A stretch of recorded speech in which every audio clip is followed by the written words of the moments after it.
एक दो दिन पहले मैंने एक शॉर्ट वीडियो में एल्गे, ब्रायोफाइट, टेरिडोफाइट्स इन तीनों के लाइफ साइकिल डिस्कस करे थे एंड उस वीडियो को आप सबने बहुत पसंद करा, आपने बोला आपकी बहुत हेल्प हुई। तो मैंने सोचा कि यार इस बार अगर एंजियोस्पर्म या जिम्नोस्पर्म के लाइफ साइकिल के सीक्वेंस पे क्वेश्चन आ गया तो मेरे बच्चे कैसे करेंगे उसको। सो उसके लिए अब हम एंजियोस्पर्म और जिम्नोस्पर्म का लाइफ साइकिल भी सीक्वेंस वाइज रिवाइज कर लेते हैं। जिम्नोस्पर्म के लाइफ साइकिल को बोलते हैं डिप्लॉन्टिक।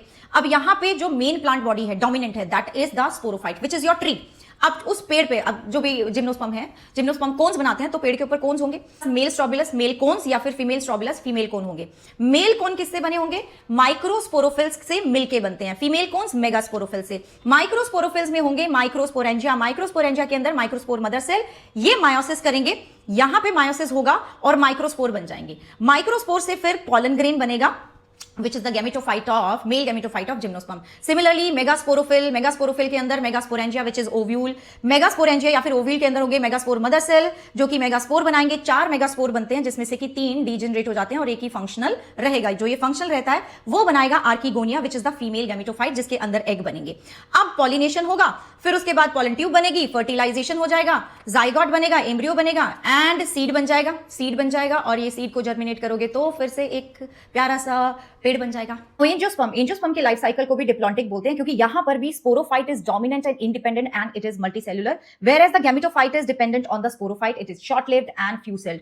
अब जो पेड़ है ना उसी को हम स्पोरोफाइट बोलते हैं। पेड़ के ऊपर फूल खिलेंगे and you know the parts of flower. तो जो मेल पार्ट है दैट इज स्टेमन, स्टेमन के अंदर होंगे एंथर्स के अंदर होंगे माइक्रोस्पोरेंजियम में होंगे बहुत सारे microspore mother cells which are diploid.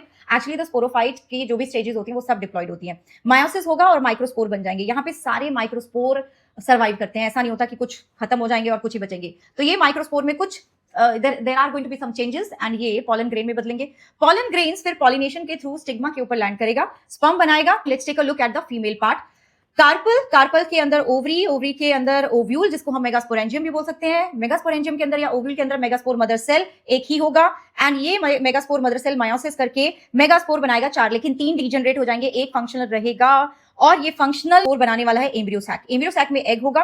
Pollination के थ्रू जब पॉलन ग्रेन्स लैंड करेंगे स्टिग्मा के ऊपर तो पॉलन ट्यूब बनाएंगे, फर्टिलाइजेशन होगा, जाइगोट बन जाएगा एंड देन एम्ब्रियो बनेगा। एम्ब्रियो सीड के अंदर बनता है। अब ये जो सीड बना है ये सीड जर्मिनेट करके फिर से स्पोरोफाइट बना देगा। मुझे बताओ इस क्वेश्चन का आंसर। एंड ऑल्सो क्योंकि बच्चों 1-2 दिन ही रह गए हैं और अभी रिवीजन करना बहुत इंपॉर्टेंट है, तो रिवीजन के लिए जो भी तुम्हें नोट्स चाहिए ना वो आपको मेरे टेलीग्राम पे मिल जाएंगे। तुम इस कोड को स्कैन करके मेरा टेलीग्राम ज्वाइन कर सकते हो और कर लो फटाफट से।